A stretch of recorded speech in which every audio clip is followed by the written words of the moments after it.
नमस्कार दोस्तों, स्वागत है आप सभी का हमारे YouTube चैनल आलोक ज्ञान गंगा में। मित्रों, हम हाजिर हैं तेरी दीवानी का 26वां भाग लेकर के।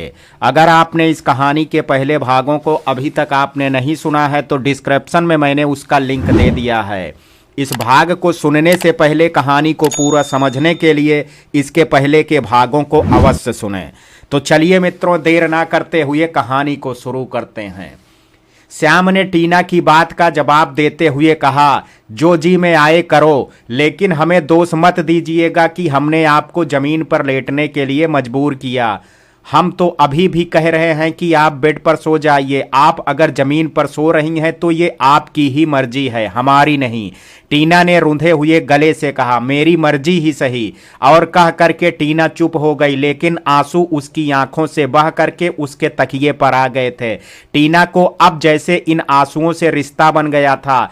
जब तक श्याम की बेरुखी को वह याद करती रही, उसकी आंखों से आंसू बहते रहे और वह रोती रही। लेकिन फिर कुछ देर बाद जमीन पर सो रहे श्याम पर उसकी नजर पड़ी। श्याम को देख करके टीना को लगा कि जैसे उसे ठंड लग रही है। तब टीना ने अपने आंसू पोंछ लिए और अपनी जगह से खड़ी हो करके उसने एक चद्दर बेड से उठाया और श्याम के पास आ करके खड़ी हो गई। लेकिन वह हिम्मत नहीं कर पाई कि वह श्याम को चद्दर उड़ा सके, इसलिए उसने तब धीरे से श्याम से कहा, श्याम जी। लेकिन श्याम सो रहा था, इसलिए टीना की आवाज उसने नहीं सुनी और इसलिए तब टीना ने खुद ही हिम्मत करके धीरे से श्याम को चद्दर उड़ा दिया।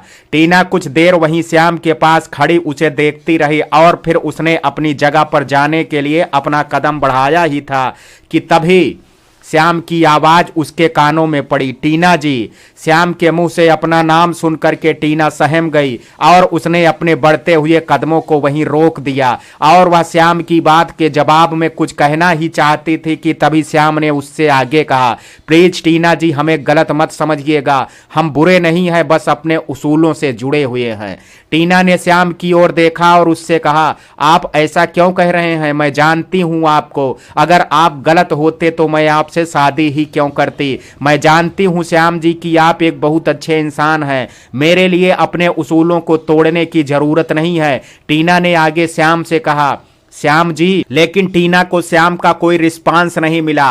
वह अब समझ गई थी कि उसने जो भी सुना है वह श्याम सोते हुए बोल रहा था और तब उसने श्याम को उड़ाया हुआ चद्दर ठीक किया और अपनी जगह पर जाकर के लेट गई और दूर से ही श्याम को प्यार भरी नजरों से देखने लगी और उसने श्याम की ओर देखते हुए खुद से मन में कहा, मैं जानती हूं कि आप बुरे नहीं हैं श्याम जी। अगर आप बुरे होते तो यूं ही मेरी वजह से जमीन पर नहीं सोते, बल्कि मुझे जमीन पर सुलाते और खुद बेड पर सोते। लेकिन आप क्या हैं उसे आपको बताने की जरूरत नहीं है। आप एक बहुत अच्छे इंसान हैं और मैं यह जानती हूं। मैं यह भी जानती हूं कि आप ऐसे उस थप्पड़ को नहीं भुला पा रहे हैं और वो थप्पड़ ही है जो आपके दिल में मेरी जगह नहीं बनने दे रहा है। लेकिन मुझे यकीन है श्याम जी कि आपके दिल में मैं अपने लिए एक दिन जगह बना ही लूंगी। आप भले आज मुझसे और भी बेरुखी से पेश आए, फिर भी मैं यही प्रार्थना करूंगी कि आप ही हर जन्म में मेरे पति बने। टीना की श्याम के बारे में सोचते सोचते आंख लग गई और वह अब सो गई थी। कैसा था श्याम का टीना से रिश्ता, जो एक तरफ टीना से नफरत करता था और दूसरी तरफ वह उसके लिए खुद जमीन पर सोता था और वह टीना को बेड पर सुलाना चाहता था, शायद इसलिए क्योंकि वह एक अच्छा इंसान था। टीना से उसकी नाराजगी की वजह थी उसका अतीत, जिसे शायद श्याम अभी भुला नहीं पाया था, या यूं कहें कि वह भुला नहीं पा रहा था। दूसरी तरफ टीना, जो कि अब श्याम को तन मन से अपना मान चुकी थी, जो लड़की कभी मुलायम कपड़ों में सोने की आदी हो चुकी थी, वह अपने प्यार के लिए, अपने पति के प्रेम में वह आज बिना किसी शिकायत के जमीन पर सो रही थी। कैसी अजीब दास्ता थी दोनों की। कमरे का बेड खाली था और दोनों पति पत्नी जमीन पर एक दूसरे से दूरियां बनाए हुए सो रहे थे। सुधा अपने रूम में बैठी टीवी पर कोई प्रोग्राम देख रही थी कि तभी उनके फोन की रिंग बजी और उन्होंने तब फोन उठा करके देखा तो पाया कि फोन उसके पति का है और इसलिए तब उन्होंने तुरंत फोन लिया और कान से लगाते हुए वह कुछ कहना ही चाहती थी कि तभी दूसरी तरफ से दिलीप साहब ने कहा, अब तो आपकी बेटी आपके पास ही आ गई है, उनसे मिलने आज गई आप? सुधा, आज ज्यादा समय तो नहीं मिला, लेकिन फिर भी टीना से मिलने का मन हुआ तो मैं कुछ देर के लिए ही सही लेकिन अपनी बेटी से मिलने गई थी। सुधा ने आगे कहा, एक बात कहूँ आपसे? दिलीप साहब, जी कहिए। सुधा ने कहा, आपने हमारी बेटी के लिए जीवन साथी बहुत अच्छा चुना है। श्याम बहुत ही अच्छे हैं दिलीप साहब, इसमें तो कोई दो राय नहीं है। सुधा ने आगे कहा, मैं कल श्याम और टीना को अपने घर खाने पर बुला रही हूँ दिलीप साहब, लेकिन कल तो मुमकिन नहीं हो पाएगा। सुधा ने हैरानी से पूछा, मगर क्यों? दिलीप साहब, हमने टीना और श्याम के ऊटी के टिकट बुक करा दिए हैं और वो दोनों कल ऊटी के लिए निकल जाएंगे। सुधा, ये आपने अच्छा किया, बच्चे कुछ दिन घूम आएंगे। मैं टीना और श्याम के वापस आने के बाद उन्हें खाने पर इनवाइट कर दूंगी। दिलीप साहब, बेटी अब आपके पास ही है, जब चाहो खाने पर बुलाती रहा कीजिए। सुधा ने मुस्कुरा करके कहा, यह तो आपने सही कहा, अब तो मैं अपनी बेटी को कभी भी अपने घर बुला सकती हूँ और मैं भी जब चाहूँ उनसे मिलने जा सकती हूँ। और फिर सुधा ने उदास होते हुए दिलीप साहब से कहा, आपको तो अच्छा नहीं लग रहा होगा, आपको टीना के बिना रहने की आदत नहीं है ना? दिलीप साहब, आपने सही कहा, बिल्कुल भी अच्छा नहीं लग रहा है, लेकिन क्या करें, बेटी के बाप हैं, अब बेटी के बिना ही रहने की आदत डालनी पड़ेगी। सुधा, दुखी मत होइए आप जब चाहें टीना को अपने घर बुला सकते हैं। और फिर सुधा ने माहौल को ठीक करते हुए मजाकिया अंदाज में कहा, एक बेटी तो हमने दे दी, लेकिन आप फिक्र मत कीजिए, दूसरी बेटी के लिए हम ऐसा लड़का ढूंढेंगे जो हमारे साथ ही रहे। दिलीप साहब, आपने सही कहा, हम अपनी रागनी के लिए ऐसा ही लड़का ढूंढेंगे। और कहते हुए दिलीप साहब के चेहरे पर मुस्कान आ गई थी। दिलीप साहब और सुधा कुछ देर बात करते रहे और फिर दिलीप साहब ने फोन कट कर दिया और फिर सुधा टीवी बंद करके लेट गई और आंखें बंद करके सोने की कोशिश करने लगी। अगले दिन श्याम और टीना अविनाश और पिंकी के साथ ऊटी के लिए निकल गए थे। शायद ऊटी का सफर ही श्याम और टीना के रिश्तों की कड़वाहट कुछ कम कर पाए और उनके दिलों में प्यार के फूल खिला पाए। टीना और श्याम और उनके दोस्त सभी ऊटी पहुंच गए थे। सभी ने ऊटी पहुंचने के बाद अपने अपने होटल रूम में जाकर के पहले कुछ देर रेस्ट करने का निर्णय लिया। इसलिए टीना और श्याम दोनों भी अपने रूम में पहुंच गए थे। श्याम ने अपना सामान एक तरफ रखा और फिर श्याम रूम में रखी चेयर पर बैठ गया और अपने फोन में आए मैसेजेस को रीड करने लगा। श्याम अभी बिजी था, इसलिए टीना वॉशरूम में फ्रेश होने चली गई। लेकिन जब टीना कुछ देर बाद वॉशरूम से बाहर आई और उसने श्याम की ओर देखा, श्याम चेयर पर ही आराम से सो चुका था। टीना ने तब श्याम से कहा, श्याम जी। श्याम ने नींद में ही टीना से कहा, हूं। तब टीना ने श्याम से आगे कहा, श्याम जी आप बेड पर सो जाइए, अभी मुझे नहीं सोना है। श्याम, नहीं हम ठीक हैं। टीना ने फिर श्याम से कुछ नहीं कहा और श्याम वहीं कुर्सी पर ही सोता रहा। लेकिन टीना ने श्याम को देखते हुए खुद से कहा, आप अपनी टीना को समझ ही नहीं पाए हैं श्याम जी। आप सोचते हैं कि आपकी वजह से मुझे तकलीफ ना हो, फिर ये क्यों नहीं समझते हैं कि आपको तकलीफ में देख करके मैं सुकून से कैसे रह सकती हूँ। आपको यूं कुर्सी पर सोता हुआ देख करके क्या मुझे अच्छा लग रहा है? नहीं श्याम जी, मुझे बिल्कुल भी अच्छा नहीं लग रहा है, बल्कि मुझे पीड़ा होती है आपको मेरी वजह से परेशान होते देख करके। अगर श्याम जी आपके उसूल हैं तो अच्छी बात है, लेकिन आप मेरी बात भी सुन लीजिए, मेरे भी अपने उसूल हैं। आप मेरी वजह से तकलीफ सहेंगे तो मैं भी आपके लिए तकलीफ सहूंगी। अगर आप मेरी वजह से जमीन पर सोएंगे तो मैं भी बेड पर नहीं सोऊंगी। और फिर टीना रूम में लगे हुए मिरर के सामने जाकर के बैठ गई और अपनी आंखों के किनारों को पोंछने के बाद अपने बाल ठीक करने लगी। तभी टीना का मिरर में सोता हुआ श्याम दिखा। श्याम सोते हुए और भी मासूम दिख रहा था। टीना तब श्याम को प्यार से देखने लगी और मिरर में दिख रहे श्याम पर वह प्यार से हाथ फेरने लगी। उसे अभी श्याम को छूने का सौभाग्य तो प्राप्त नहीं हुआ था, इसलिए मिरर में दिख रहे श्याम को छू करके ही वह अपने प्यार को जाहिर कर रही थी। टीना अभी अपनी ही दुनिया में थी कि तभी उसके रूम की डोरबेल बजी और तब टीना अपने ख्यालों से बाहर आ गई और अपनी जगह से खड़ी हो करके वह दरवाजे की ओर चली गई। डोर के पास जा करके टीना ने डोर से देखा तो पाया कि बाहर पिंकी और सैफाली खड़ी हैं। तब वह तुरंत वहां से श्याम को जगाने के लिए चली गई, क्योंकि वह नहीं चाहती कि कोई भी उनके रिश्ते के बारे में जाने। टीना श्याम के पास जा करके खड़ी तो हो गई, लेकिन उसकी हिम्मत श्याम को जगाने की नहीं पड़ रही थी। टीना अभी सोच रही थी कि वह श्याम को कैसे जगाए, लेकिन डोरबेल की आवाज से श्याम की आंख खुल ही गई थी और उसने देखा कि टीना उसके पास ही खड़ी है। तब श्याम ने टीना से कहा, बेल कौन बजा रहा है, आपने देखा नहीं? टीना ने धीरे से कहा, पिंकी और सैफाली हैं। श्याम, फिर आपने डोर खोला क्यों नहीं? टीना ने रुकते हुए कहा, वो आप कुर्सी पर सो रहे थे। श्याम, तो क्या हुआ, खोल देना। लेकिन कहते कहते श्याम रुक गया, क्योंकि वह खुद भी समझ गया था कि टीना ने आखिर दरवाजा क्यों नहीं खोला था, और इसलिए उसने तब टीना से कहा, ठीक है, अब आप डोर खोल दीजिए। और तब टीना डोर खोलने के लिए चली गई। टीना ने जा करके जैसे ही गेट खोला, सैफाली और टीना ने एक साथ कहा, डोर खोलने में इतना टाइम लगता है क्या? और फिर पिंकी ने मुस्कुराते हुए टीना से कहा, मुझे तो लगता है कि इन लोगों को हमने डिस्टर्ब कर दिया है। सैफाली ने भी तब मुस्कुरा करके कहा, लग तो मुझे भी कुछ ऐसा ही रहा है। और फिर सैफाली ने टीना को नौटी मुस्कान के साथ घूरते हुए धीरे से कहा, मेरी जान, कहीं तुम्हें हमने सच में तो डिस्टर्ब नहीं कर दिया? अगर तुम कहो तो हम वापस चले जाते हैं। सैफाली अपनी बात पूरी कह पाती टीना ने बीच में बोलते हुए मुस्कुराते हुए कहा, कुछ भी बोल रही हो तुम दोनों? और फिर टीना ने दोनों से आगे कहा, ऐसा कुछ नहीं है जैसा तुम दोनों समझ रही हो, चलो अब अंदर आ जाओ।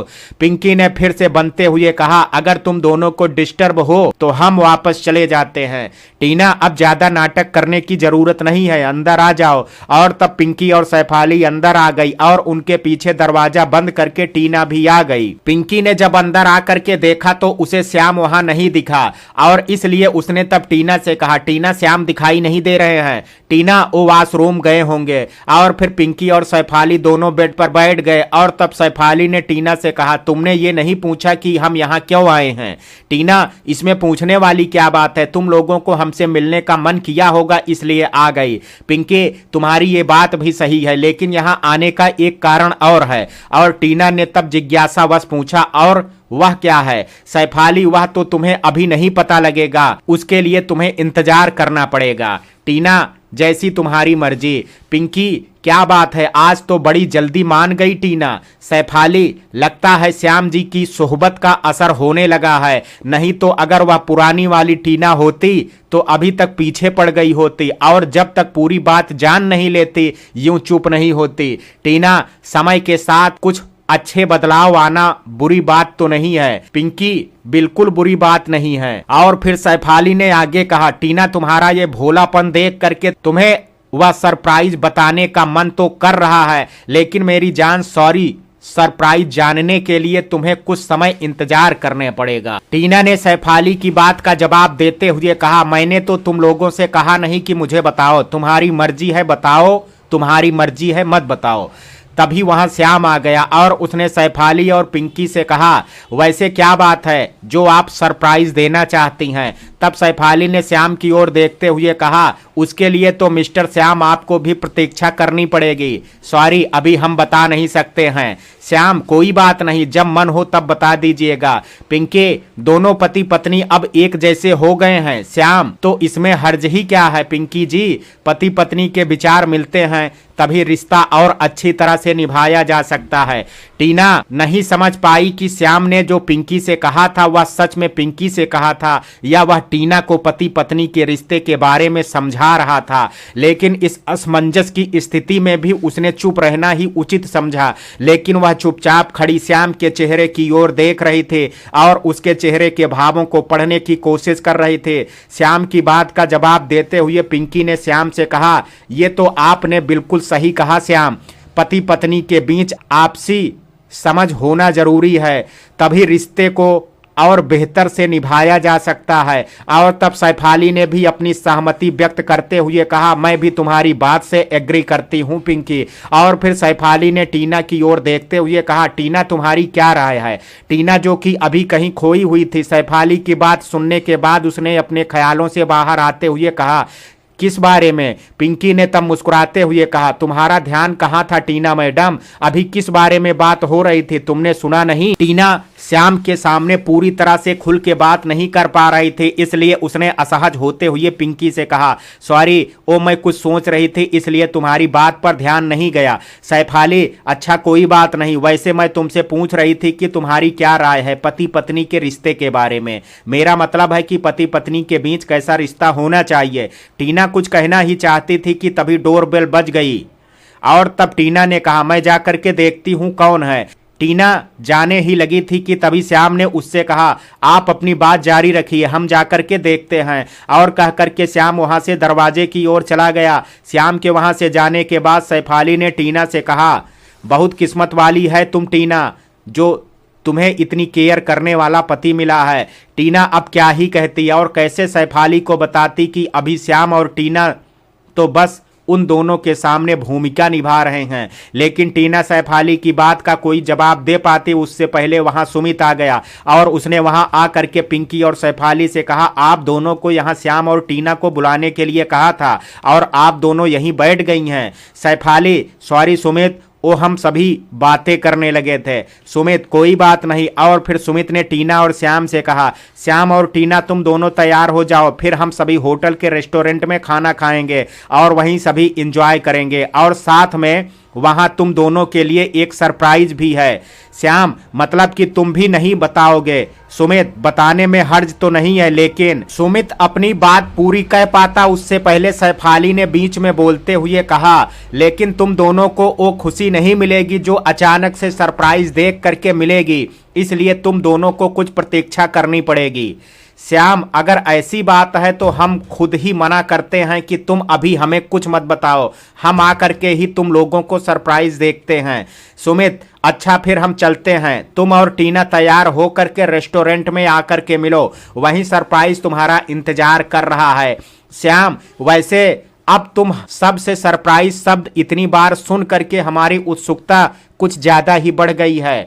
हम सब तैयार होकर के रेस्टोरेंट में आ ही रहे हैं। पिंकी, फिर तुम आओ, हम वहीं पर मिलते हैं। और फिर पिंकी, सैफाली और सुमित वहां से चले गए। उनके जाने के बाद टीना ने जाकर के गेट बंद किया और वापस आकर के श्याम से कहा, आप पहले वॉशरूम में जाकर के कपड़े चेंज कर लीजिए, फिर हम भी कर लेंगे। श्याम, आप वॉशरूम में जाकर के चेंज कीजिए, हम यहीं चेंज कर लेंगे।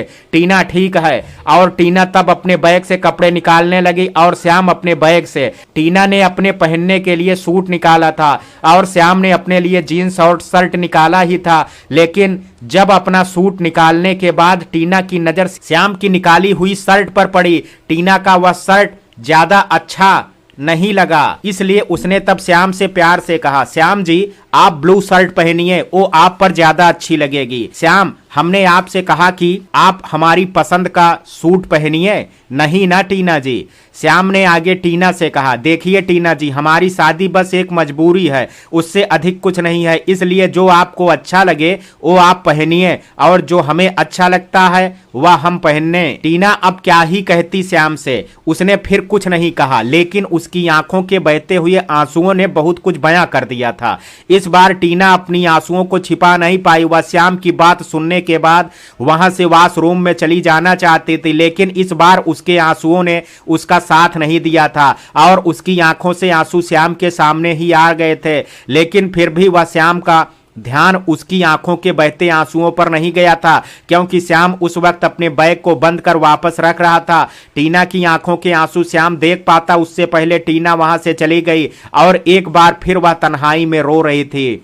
लेकिन टीना जानती थी कि श्याम तैयार होने के बाद रूम में उसके आने का वेट करेगा, इसलिए उसने अपने आप को संभाला और अपनी आंखों के आंसू पोंछ लिए और फिर जल्दी ही अपने कपड़े चेंज करके वह वॉशरूम से बाहर चली गई। लेकिन टीना की नजर जैसे ही श्याम पर पड़ी वह हैरान रह गई, क्योंकि श्याम ने अब वही शर्ट पहन रखी थी जिसे पहनने के लिए टीना ने उसे कहा था। टीना ने जब श्याम की उसकी बताई हुई ही शर्ट पहनने देखा तो उसके चेहरे पर हल्की सी स्माइल आ गई थी। श्याम ने टीना के चेहरे की मुस्कान देख ली थी और टीना की पहनी हुई ड्रेस भी।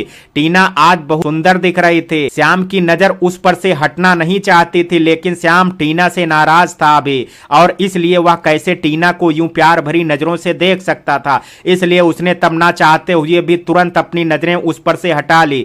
श्याम नहीं चाहता था कि टीना यह समझे कि उसने टीना के कहने पर वह शर्ट पहनी है। इसलिए तब श्याम ने टीना से कहा, आप गलत मतलब निकाल लें, उससे पहले हम आपकी जानकारी के लिए बता देते हैं ताकि आप भ्रम में ना रहें।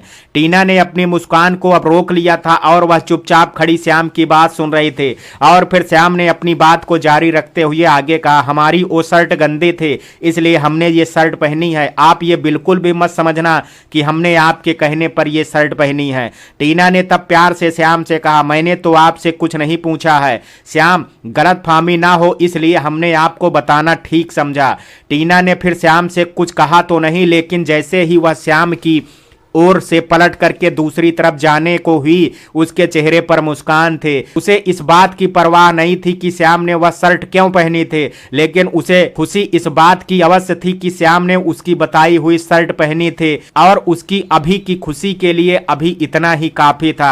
टीना को अपनी इस छोटी सी कोशिश से एक उम्मीद की किरण दिखाई दी, जो कि उसे अभी प्रेरित करने के लिए काफी थे, और यही वजह थी कि टीना के चेहरे पर मुस्कान थी। कुछ देर बाद श्याम और टीना रेस्टोरेंट में पहुंच गए थे, और पहुंच करके वो पिंकी, अविनाश, सैफाली और सुमित को ढूंढने लगे।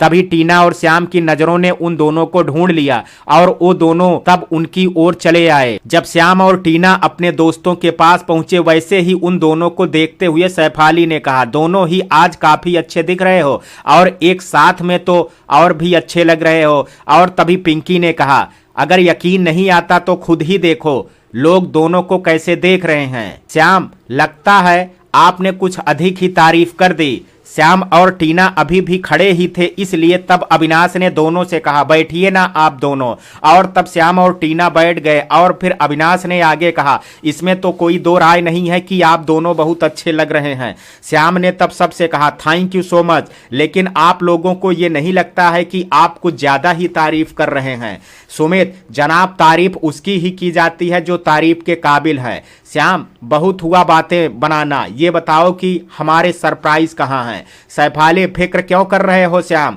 अभी आपके सामने आपके सरप्राइज भी आ जाएंगे। टीना, फिर देर किस बात की है, सरप्राइज को दिखाओ। अविनाश ने तब पिंकी, सैफाली और सुमित से कहा, अब बुला भी दो उन लोगों को। श्याम और टीना ने एक साथ कहा, लोगों को? सैफाली ने तब मुस्कुरा करके श्याम और टीना से कहा, अब तुम्हें और इंतजार नहीं कराते हैं, बुलाते हैं सरप्राइज को।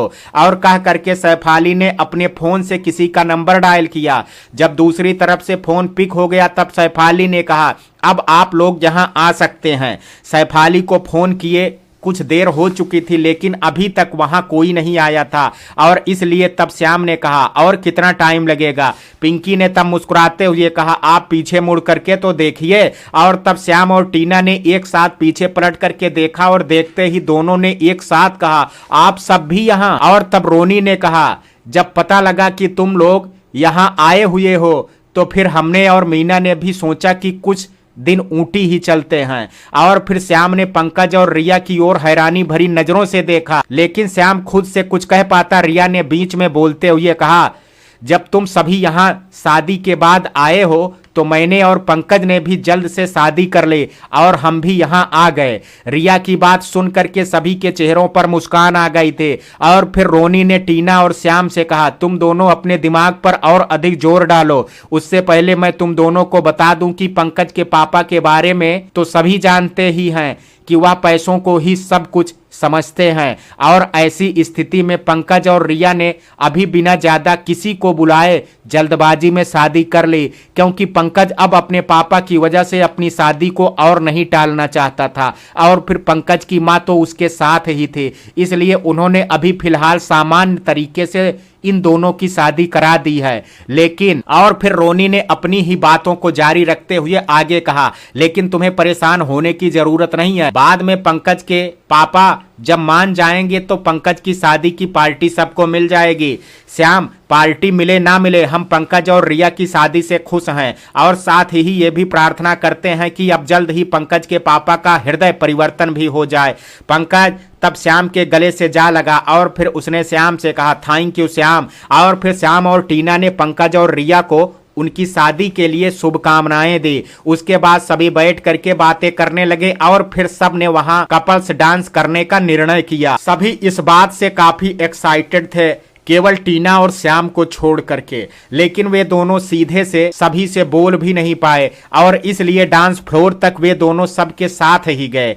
डांस फ्लोर पर पहुंचते ही सभी अपने अपने पार्टनर्स के साथ हो गए थे और सभी की तरह टीना भी अपने पार्टनर के साथ डांस करना चाहते थे, लेकिन श्याम के चेहरे के भाव उससे छिपे नहीं थे। वह समझ गई थी कि श्याम उसके साथ डांस नहीं करना चाहता, वह अभी अगर डांस करेगा भी तो बस मजबूरी में, और टीना यह नहीं चाहती थी, इसलिए श्याम और टीना अभी भी अलग ही खड़े हुए थे।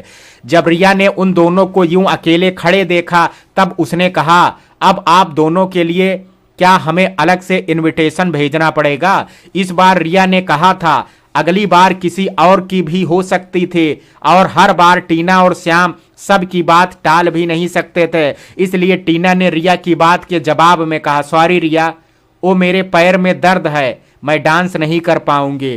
टीना की बात सुन करके किसी ने भी फिर टीना और श्याम से जिद तो नहीं की, लेकिन टीना की यह बात सुनते ही श्याम टीना की ओर देखने से खुद को रोक नहीं पाया और उसने टीना के लिए फिक्र जताते हुए कहा आप चलिए हमारे साथ, हम आपको डॉक्टर को दिखा लाते हैं। टीना ने श्याम की बात का जवाब देते हुए कहा नहीं श्याम जी, उसकी कोई जरूरत नहीं है, मैं ठीक हूँ।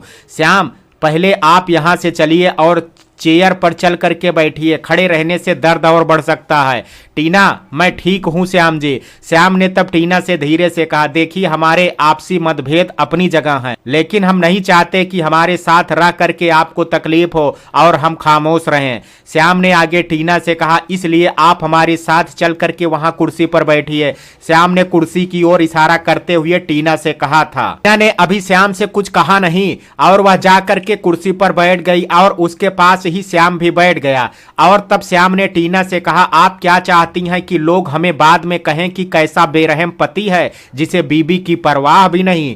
टीना ने श्याम की ओर देखते हुए कहा आपको सच में मेरी परवाह है श्याम जी? श्याम, हमारे रिश्ते में भले दूरियां हैं, भले हमारा रिश्ता मजबूरी से भरा है, मजबूरी में ही सही, लेकिन आप हमारी जिम्मेदारी हैं, इस नाते हमारा फर्ज बनता है आपकी देखभाल करना।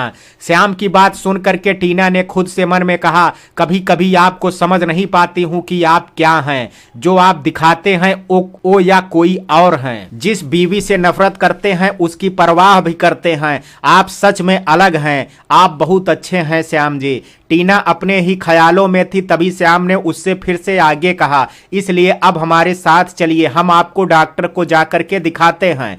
टीना ने अपने ख्यालों से बाहर आकर के कहा मैं बिल्कुल ठीक हूं श्याम जी, मेरे पैर में दर्द नहीं है। श्याम, फिर आपने हमारे साथ डांस करने से मना क्यों किया? टीना, क्या आप सच में मेरे साथ डांस करना चाहते थे? टीना की इस बात का श्याम कोई जवाब नहीं दे सका और तब टीना ने फिर श्याम से आगे कहा आपने भले मेरी बात का कोई जवाब नहीं दिया, लेकिन आपकी खामोशी ने जवाब दे दिया है और मैं यह पहले ही समझ गई थी कि आप मेरे साथ डांस नहीं करना चाहते, इसलिए मुझे आपके लिए बहाना बनाना पड़ा। मैं नहीं चाहती थी कि आपको मेरे साथ मजबूरी में डांस करना पड़े। रिश्ते में भले हमारे कड़वाहट हो, लेकिन मैं आपकी पत्नी हूं श्याम जी, आपकी खुशी का ध्यान रखना मेरा फर्ज है। श्याम टीना की बात के जवाब में कुछ कह पाता, तभी वहां अविनाश आ गया और उसने टीना से आकर के कहा आपके पैर का दर्द अब कैसा है? टीना, अब मैं ठीक हूं। अविनाश ने तब आगे कहा मैं देख रहा था आप दोनों को कि आप दोनों एक दूसरे की कितनी परवाह कर रहे थे और मुझे यह देख करके अच्छा भी लगा, और पति पत्नी को एक दूसरे की परवाह करने भी चाहिए, एक दूसरे के सुख दुख में साथ देना चाहिए, तभी पति पत्नी दोनों की जिंदगी खुशहाल रहती है। अविनाश को कहाँ पता था कि श्याम और टीना के बीच में क्या चल रहा है। उसने अभी जब दोनों को साथ में देखा था उसके आधार पर उसने अभी श्याम और टीना से बोल दिया था, और श्याम और टीना भी अपने रिश्ते की सच्चाई अविनाश को कैसे बता पाते पाते, इसलिए वे दोनों चुपचाप अविनाश की बातें सुन रहे थे।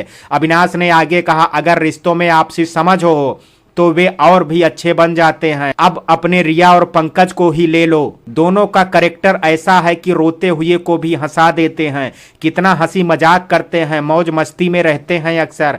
अभी भी देखो दोनों की शादी हो गई है। अविनाश ने आगे डांस कर रहे पंकज और रिया की ओर इशारा करते हुए कहा, फिर भी देखो दोनों किस तरह से अपने अलग ही अंदाज में डांस कर रहे हैं। ये उनका आपस में एक दूसरे से प्यार जताने का तरीका है और उन्हें देख करके पता भी लगता है कि वे दोनों एक दूसरे से कितना प्यार करते हैं। टीना और श्याम अविनाश की बातें ध्यान से सुन रहे थे और उन दोनों की नजरें अब डांस कर रहे पंकज और रिया पर थी। श्याम को देख करके ऐसा लग रहा था कि अविनाश की बात ने जैसे उस पर बहुत असर किया था।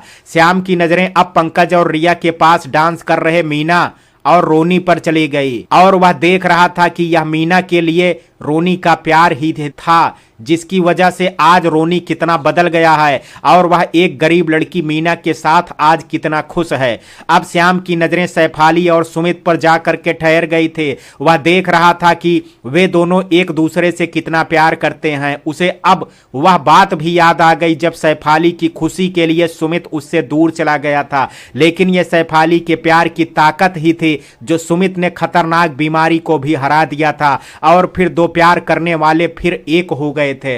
अविनाश की बात सुन करके और सभी को प्यार से डांस करते हुए देख करके आज श्याम का मन भावों से भर गया था और अब वह टीना की ओर देखने से खुद को रोक नहीं पाया और उसकी नजरें टीना पर जा करके ठहर गई। टीना आज उसे बहुत मासूम दिख रही थी। उसके मन में दबा हुआ प्यार अब बाहर आने को बेकरार था। अब वह सोचने लगा था कि वे दोनों भी ऐसे ही एक साथ डांस करेंगे, एक दूसरे के साथ प्यार बांटेंगे और प्यार से रहेंगे। लेकिन श्याम की नाराजगी से ऊपर अभी टीना के लिए उसका प्यार नहीं आ सका था और इसलिए उसके अतीत की यादों ने टीना के लिए उमड़ रहे श्याम के जज्बातों को एक बार फिर से अंदर ही दबा दिया था और इसलिए आज इतना कुछ श्याम को महसूस होने के बाद भी आज रात भी श्याम और टीना होटल रूम में अलग अलग जमीन पर लेटे हुए थे। लेकिन आज इतना जरूर था, श्याम को नींद नहीं आ रही थी। उसके दिमाग में रेस्टोरेंट की बातें चल रही थी और वह सो नहीं पा रहा था और इसके पीछे की वजह थी श्याम अपनी नफरत के चलते टीना के प्यार को अनदेखा कर रहा था और अपने दिल में छिपे टीना के लिए प्यार को बाहर नहीं ला पा रहा था। श्याम और टीना को ऊटी में अपने दोस्तों के साथ रहते हुए कुछ दिन निकल गए थे और बीतते दिनों के साथ श्याम जब भी अपने दोस्तों को उनकी पत्नियों के साथ खुशी खुशी प्यार से रहते देखता, उसके मन में टीना के लिए प्यार बाहर उमड़ने को बेचैन हो उठता। लेकिन श्याम की लड़ाई अपने ही मन से चल रही थी और वह उस लड़ाई में अपने प्यार को जीत दिलाने में अब तक असफल ही रहा। अब देखना आगे यह है कि क्या श्याम टीना में आए बदलाव को देख करके उसके अतीत के लिए उसे माफ कर पाता है, उसके दिल में छिपा प्यार क्या टीना के लिए बाहर निकल पाता है या नहीं। आज श्याम और टीना अपने दोस्तों के साथ ऊटी की खूबसूरती देखने निकले हुए थे। सभी अपने अपने पार्टनर के साथ वहां काफी खुश थे और सभी के चेहरों को देख करके वह यह पता भी लगाया जा सकता था कि लेकिन श्याम और टीना ही सभी में से ऐसे थे जो बस अपने आप को खुश होने भर का दिखावा कर रहे थे और ये बात दोनों ही भली भांति जानते थे। सभी अब एक जगह रुक गए थे और तभी सैफाली ने कहा, आज हम लोगों को यहाँ आखिरी दिन है और कल हम सभी यहाँ से चले जाएंगे। क्यों ना आज हम आज के दिन को मिल करके कुछ स्पेशल बनाएं। रिया ने तब सैफाली को साथ देते हुए कहा, बिल्कुल मैं भी यही सोच रही थी, लेकिन हम सब ऐसा करेंगे क्या जो ये दिन स्पेशल बन जाए। तभी पिंकी ने कहा, मेरे दिमाग में एक आइडिया है। और तब रिया ने झट से कहा, और वह क्या। पिंकी, आज हम सभी के हस्बैंड अपनी अपनी वाइफ के सामने अपने अपने प्यार का इजहार करेंगे, अपने पार्टनर के बारे में ऐसा कुछ बताएंगे जो उन्होंने उनके साथ रह करके महसूस किया है। श्याम समझ गया था कि उसे अब क्या करना पड़ सकता है, इसलिए उसने तब तुरंत पिंकी के आइडिया को रिजेक्ट करते हुए कहा, इसमें ऐसा कुछ खास नहीं है पिंकी। जब एक पति अपनी पत्नी से प्यार करता ही है तो फिर से प्यार का इजहार करने की क्या जरूरत है। और तब रोनी ने अपनी बात रखते हुए कहा, वैसे बुराई भी नहीं है, वैसे बुराई भी नहीं है श्याम। हम जानते हैं कि हम सभी अपनी पत्नियों से प्यार करते हैं, लेकिन अगर आज यहाँ सबके सामने अपनी पत्नियों से अपने दिल की बात एक बार और कहें तो मुझे नहीं लगता है कि इसमें कोई हर्ज है, बल्कि मुझे लगता है इससे प्यार और बढ़ जाएगा। तभी पिंकी ने कहा, मतलब यह प्रस्ताव रिजेक्ट नहीं किया जा सकता, क्योंकि एक ऊंट हाँ में है और एक ना में है, इसलिए अब बाकी ऊंटरों की राय जानना अभी बाकी रह गया है। और तब रिया ने भी अपना मत पिंकी के साथ देते हुए कहा, मैं भी पिंकी के साथ हूं। पिंकी ने तब मुस्कुरा करके कहा, यह तो अच्छी बात है। और फिर पिंकी ने मीना से कहा, मीना तुम्हारे रोनी को मेरी बात से सहमति है, लेकिन मैं तुम्हारी राय भी जानना चाहती हूं, क्या तुम रोनी की बात से सहमत हो? मीना का जवाब सुनने के लिए श्याम उसकी ओर ध्यान से देख रहा था और उसके जवाब की प्रतीक्षा कर रहा था। और फिर मीना ने अपनी बात रखते हुए कहा, जिस बात से प्यार को और मजबूती मिलती है उसके साथ हमारा भी मत है, हम भी रोनी की बात से सहमत हैं। मीना की बात सुनकर के श्याम का चेहरा उतर गया था। पिंकी ने फिर आगे कहा, चलो 2 ऊंट तो मेरी तरफ से आगे बढ़े हैं, लेकिन अब सभी की राय जानना जरूरी है, नहीं तो श्याम के साथ सही पक्ष नहीं होगा। और तभी अविनाश ने अपना मत रखते हुए कहा, मेरा मत श्याम जी के साथ है। यह सुनते ही श्याम के चेहरे पर चमक आ गई थी और पिंकी के चेहरे के भाव बदल गए थे। और उसने तब अविनाश से कहा, और मैं इसकी वजह जानना चाहूंगी आपसे। अविनाश, जब हमें एक दूसरे से प्यार है ही, तब दिखावा करने की जरूरत ही क्या रह जाती है?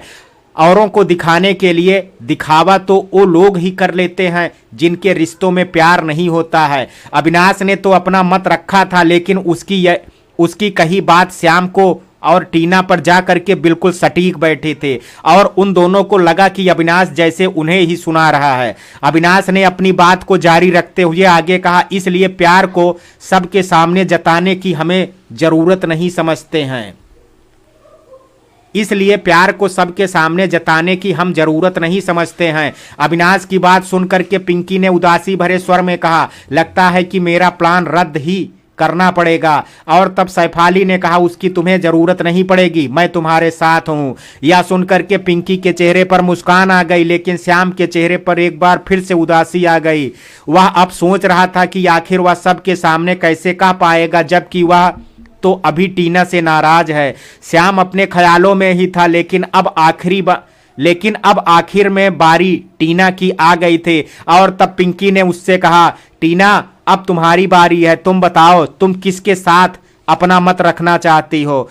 जब टीना का नाम सुना तो श्याम अपने ख्यालों से बाहर निकल आया और उसकी नजरें टीना की ओर चली गई। टीना भी श्याम के भावों को देख करके पढ़ना चाहती थी कि श्याम क्या चाहता है, इसलिए उसी समय उसने भी श्याम की ओर देखा और दोनों की नजरें मिल गई। लेकिन दोनों ने एक दूसरे को देखते ही तुरंत एक दूसरे की ओर से नजरें हटा ली और दूसरी ओर देखने लगे।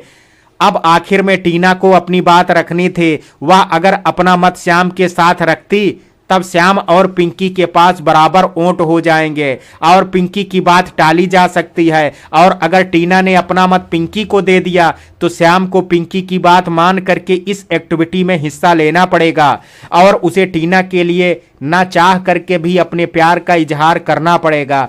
टीना सोच रही थी कि वह क्या निर्णय ले। तभी पिंकी ने टीना से कहा, टीना, हम बस अपने दोस्तों के सामने और अपनी यादों में इन पलों को हमेशा सजो के रखने के लिए ये कर रहे हैं, इसलिए प्लीज जो तुम्हारे दिल में हो उसी की तरफ अपना मत रखना।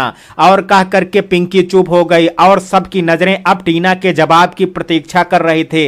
और वहीं श्याम के मन में चल रहा था कि कहीं टीना मीना के साथ अपना मत ना दे दे। लेकिन तभी टीना ने जो कहा उसे सुन करके श्याम हैरान रह गया। टीना ने अपना मत रखते हुए कहा, मुझे इस एक्टिविटी में भाग लेने में कोई आपत्ति नहीं है। टीना ने कहा ही था कि तभी उसकी बात सुनते ही पिंकी के चेहरे पर मुस्कान आ गई और उसने मुस्कुराते हुए कहा, फिर इंतजार किस बात का है, एक्टिविटी शुरू करते हैं। और तब रिया ने बीच में बोलते हुए कहा, लेकिन शुरुआत कौन करेगा? पिंकी, शुरुआत अब तुम ही कर दो। रिया, लेकिन बात तो हस्बैंड की हुई थी, फिर मैं क्यों? और फिर रिया ने खुद से कहा, वैसे बुराई भी नहीं है, जब हमारे पति अपने प्यार का इजहार कर सकते हैं तब हमारा भी कुछ फर्ज बनता है। पिंकी, वैसे तुम्हारी बात में दम है, ठीक है, फिर तुम्ही से शुरुआत करते हैं। रिया ने तब प्यार भरी नजरों से पंकज की ओर देखते हुए कहा, तुम साथ हो हमारे, फिर और हमें क्या चाहिए? हर जन्म में हमें यूं ही तुम्हारा साथ चाहिए।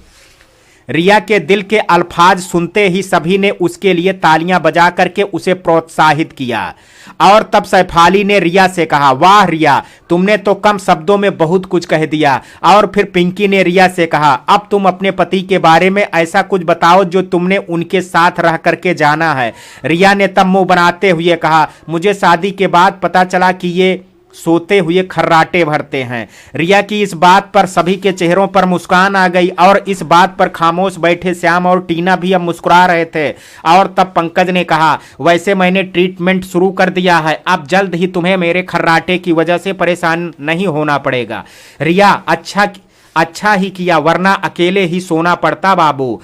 पंकज, तभी तो मैंने ट्रीटमेंट शुरू कर दिया है। पंकज और रिया की बातों ने एक बार फिर से सभी के चेहरों पर मुस्कान ला दी थी। रिया ने आगे मुस्कुरा करके कहा, यह तो मैं मजाक कर रही थी। और फिर उसने सामान्य हो करके कहा, गम किसके जीवन में नहीं होता है, लेकिन पंकज की यह बात अच्छी है कि वो अक्सर खुश दिखते हैं, वो अक्सर खुश दिखाते हैं खुद को। वैसे मेरा भी नेचर रोने धोने वाला नहीं है, लेकिन फिर भी अगर कभी मैं उदास होती हूं तो ये कुछ ऐसी एक्टिविटी कर देते हैं कि मेरे चेहरे पर मुस्कान आ जाती है। आगे रिया ने पंकज की ओर देखते हुए कहा, थैंक यू पंकज, मेरी लाइफ में आने के लिए। रिया की बात सुन करके सभी ने उसके लिए तालियां बजाई। अब पंकज की बारी थी, इसलिए उसने तब रिया की ओर देखते हुए कहा, खुशनसीब हैं हम जो आप हमारे साथ हैं, और क्या मांगे हम रब से जब आप हमारे साथ हैं। सभी ने पंकज के लिए तालियां बजाई और फिर रोनी ने पंकज से कहा, मान गए पंकज, तुम्हें क्या बात है। और फिर पंकज ने आगे रिया की ओर देखते हुए कहा, जैसे रिया ने कहा था कि मैं उन्हें खुश रखने की कोशिश करता हूं, जैसे ही जब कभी मैं दुखी होता हूं तो वह भी मेरे लिए दुख की टॉनिक का काम करती है और मेरे चेहरे पर मुस्कान आ जाती है। पंकज की बात सुनने के बाद श्याम ने कहा, अभी कुछ दिन पहले ही अविनाश ने हमसे कहा था कि पंकज और रिया का अपना अलग ही नेचर है, वो अपने में बहुत खुश रहते हैं और अपनी बातों से रोते हुए को भी हंसा देते हैं। हम भी ये जानते हैं, लेकिन आज आप दोनों से एक दूसरे के बारे में सुन करके अच्छा लगा और यह प्रेरणा भी मिली कि जब कभी दुख की घड़ी हो तो पति पत्नी को कैसे एक दूसरे के दुख की दवा बन जाना चाहिए। बेल्टन पंकज और रिया। और तब पंकज और रिया ने श्याम को थैंक्स कहा और फिर पिंकी ने आगे रोनी की ओर देखते हुए कहा, रोनी, नेक्स्ट टर्न तुम्हारा है। रोनी, मेरा नंबर इतना जल्दी आ गया, खैर कोई बात नहीं। और फिर रोनी ने मीना की ओर देखते हुए कहा, मैं क्या था और तुमने क्या बना दिया। ये असर ही है तुम्हारी मोहब्बत का, जिसने एक पत्थर को तराश करके हीरा बना दिया। अविनाश ने रोनी की तारीफ करते हुए कहा, बेहतरीन भाई, बहुत खूब। और फिर रोनी ने मीना की ओर देखते हुए कहा, आप सभी को मुझे बताने की जरूरत नहीं है कि मैं क्या था, और यह मीना का प्यार ही है जिसकी वजह से मैं आज क्या से क्या बन गया हूं। उसके लिए मैं मीना का आभार व्यक्त करता हूं। और फिर रोनी ने श्याम की ओर देखते हुए कहा, और साथ ही आज श्याम का भी आभार व्यक्त करना चाहूंगा, क्योंकि उनसे मुझे काफी प्रेरणा मिली है। श्याम, अच्छा लगा यह सुन करके कि तुम्हें हमसे प्रेरणा मिले, और अब हम उम्मीद करते हैं कि लोगों को तुमसे प्रेरणा मिलेगी और तुम्हें देख करके लोग बुराई का रास्ता छोड़ करके अच्छाई पर चलने के लिए प्रेरित होंगे। टीना को यह श्याम की बात समझ नहीं आई कि उसने ये बात सच में रोनी से कही है या उसका इशारा टीना की तरफ था, लेकिन टीना ने अभी कुछ कहा नहीं था, वह अभी चुप ही रही। अब बारी मीना की थी, इसलिए उसने रोनी की ओर देखते हुए कहा, तुम्हें पा करके हमें जमाने की खुशी मिल गई, एक अंधेरी जिंदगी को रोशनी मिल गई। मीना ने रोनी को देखते हुए आगे कहा, अतीत हर किसी का होता है, किसी का अच्छा और किसी का बुरा, लेकिन इंसान वही अच्छा होता है जो अपनी गलतियों से सीख ले, और रोनी ने वह करके दिखाया है। और आज वो एक बहुत अच्छे पति हैं और अपनी बीवी का बहुत अच्छे से ख्याल रखते हैं और मुझसे बहुत प्यार करते हैं, और मैं भी आज उनसे बहुत प्यार करती हूँ। मीना की बातों ने श्याम को भी कुछ सोचने पर मजबूर कर दिया था। उसकी नजर एकाएक टीना की ओर चली गई और वह अभी टीना को बहुत ध्यान से देख रहा था, और उसने टीना की ओर देखते हुए खुद से मन में कहा, ये वो टीना जी नहीं है जिन्होंने हमें थप्पड़ मारा था, वो टीना जी कोई और थी, लेकिन ये टीना जी आज वो नहीं है। आज हमारे सामने जो लड़की है वो एक अनुशासित लड़की है, जो अच्छाई और बुराई में अंतर भी समझती है और अपने जिम्मेदारियों को भी समझती है। फिर हम आज भी क्यों नाराज हैं टीना जी से? जब मीना रोनी में आए इस बदलाव को देख करके उन्हें अपना सकती है, तो फिर हम क्यों नहीं? आखिर श्याम के मन में टीना को माफ करने का विचार आ ही गया था, और उसके सामने अब सैफाली की एक्टिविटी का नंबर भी आ गया था। सैफाली ने अपनी एक्टिविटी शुरू कर दी थी और श्याम उसकी ओर देख भी रहा था, लेकिन श्याम के दिमाग में अभी भी कहीं टीना का ही ख्याल चल रहा था। सैफाली ने सुमित की ओर देखते हुए अपने प्यार को व्यक्त करते हुए कहा, अपनी जान से भी बढ़ करके उन्होंने हमें प्यार किया है, हमारी खुशी के खातिर खुद गम से प्यार किया है। खुशनसीब हैं हम जो कोई हमसे इतना प्यार करता है, हमारा भी दिल उन्हें एक पल में याद 100 बार करता है। सुनते ही सबने सैफाली के लिए तालियां बजा करके उसे प्रोत्साहित किया, और फिर टीना ने सैफाली की ओर देखते हुए मुस्कुरा करके कहा, बहुत अच्छे सैफाली, तुमने बखूबी अपने दिल की बात कही है, वेल डन। सैफाली ने आगे सुमित की ओर देखते हुए कहा, सुमित एक बहुत बहुत केयरिंग पर्सन है, उन्हें हमेशा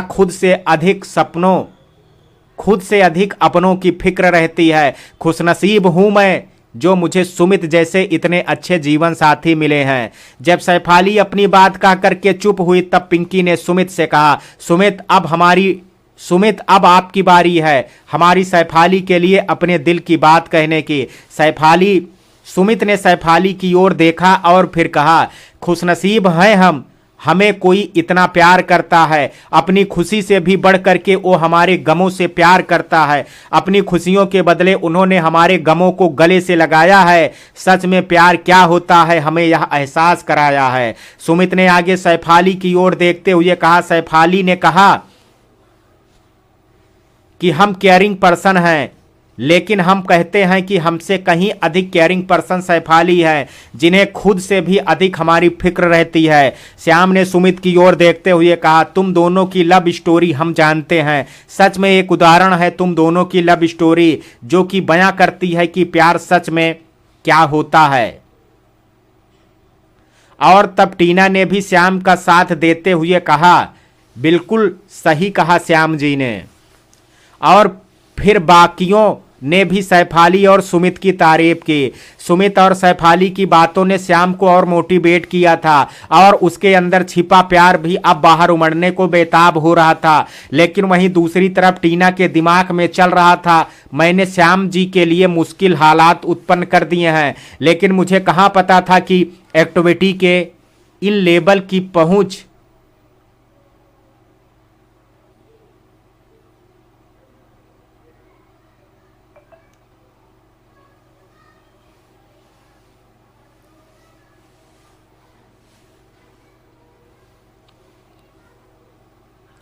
लेकिन मुझे कहाँ पता था कि ये एक्टिविटी इस लेवल की होगी। श्याम जी तो मुझसे प्यार ही नहीं करते, वो कैसे अपने जज्बात सबके सामने कह पाएंगे, और अगर नेक्स्ट टर्न हमारा ही आ गया तो मैं भी पागल हूँ। क्या जरूरत थी मुझे पिंकी के साथ सहमति व्यक्त करने की? हमारे बीच जैसा भी रिश्ता था किसी को पता तो नहीं था, अब सबके सामने क्या कहेंगे श्याम जी। टीना इन सभी बातों को सोच करके बहुत परेशान हो रही थी, लेकिन इस बार अनजाने में ही सही रिया ने उसकी मदद कर दी थी। अब सैफाली और सुमित का टर्न खत्म हुआ, तब रिया ने पिंकी से कहा, पिंकी तुमने सभी के नंबर लगाए हैं, अब बारी तुम्हारी है। पिंकी अच्छी बात है। और फिर पिंकी ने अविनाश की ओर देखा और कहा, तुमसे मिल करके जाना है कि प्यार क्या होता है। ये वो एहसास है जो सबसे जुदा होता है। आज मैं खुद से भी अधिक तुमसे प्यार करती हूँ। मिले हर जन्म में साथ तुम्हारा, यही दुआ मैं दिन रात करती हूँ। सुनते ही रिया ने मुस्कुरा करके पिंकी को साइड से हक कर लिया और मुस्कुरा करके कहा, मान गए मेरी जान, बहुत खूब। बाकियों ने भी पिंकी की तारीफ की और उसके लिए तालियां बजाई। और फिर पिंकी ने आगे अविनाश की ओर देखते हुए कहा, अविनाश के साथ रह करके जाना है कि परिस्थितियों से हार नहीं मानना चाहिए बल्कि उनका सामना करना चाहिए। पिंकी के बाद अविनाश का नंबर आ गया था और फिर उसने पिंकी की ओर देखते हुए अपना हाले दिल बयां करते हुए कहा, हम कहाँ काबिल थे उनके, लेकिन फिर भी उन्होंने हमें अपनाया है। एक जमीन के पत्थर को उठा करके अपने सिर का ताज बनाया है। शुक्रगुजार हैं। अविनाश अपनी बात पूरी कह पाता, पिंकी ने बीच में बोलते हुए कहा, प्लीज अविनाश ऐसा मत कहिए। आपके सामने तो मेरे लिए किसी भी हीरे की कोई कीमत नहीं है। आप हीरे से कहीं अधिक कीमती हैं मेरे लिए। और कहते हुए पिंकी की आंखें भर आई थी। और तब श्याम ने पिंकी को समझाते हुए कहा, पिंकी अविनाश का तुम्हें हर्ट करने का बिल्कुल भी मतलब नहीं था। इस तरह से वो अपना प्यार ही जाहिर कर रहे थे। और फिर अभी उनकी बात पूरी ही कहाँ हुई है। और फिर अविनाश ने पिंकी से कहा, श्याम जी ने बिल्कुल सही कहा है पिंकी, हम अपने प्यार की ही तारीफ कर रहे थे। श्याम और अविनाश के समझाने पर पिंकी चुप हो गई। और फिर अविनाश ने आगे कहा, शुक्रगुजार हैं हम उनके जो उन्होंने हमें अपनाया है, हमारे अंधेरे जीवन में आकर के एक प्रेम का दीपक जलाया है। सुनकर के पिंकी अविनाश के गले से लग गई और उसने अविनाश से कहा, I love you Avinash. Avinash ने भी तब प्यार से पिंकी से कहा, I love you too you, I love too you. यह देख करके सभी उनके लिए तालियां बजाने लगे। और फिर जब पिंकी अविनाश से अलग हुई तब अविनाश ने आगे पिंकी की ओर देखते हुए कहा, पिंकी के साथ से हमें बहुत ताकत मिलती है। हमें लगता है कि अगर पिंकी जी हमारे साथ हैं तो हम हर मुश्किल का सामना कर सकते हैं। अविनाश ने तब अपनी बात समाप्त की। तब श्याम ने कहा, पिंकी और अविनाश की लव स्टोरी भी अपने आप में अलग है। उन दोनों ने भी एक दूसरे के लिए काफी तपस्या की है और अविनाश की मेहनत भी नहीं छुपी है, जो अपने प्यार के लिए मेहनत करके एक काबिल इंसान बने हैं। सभी का टर्न अब खत्म हो चुका था। अब बारी थी श्याम और टीना की। श्याम ने अब सबसे प्रेरित होकर के निश्चय कर लिया था कि वह अब सबके सामने आज टीना के लिए अपने प्यार का इजहार कर देगा और उसे उसकी भूल के लिए माफ कर देगा।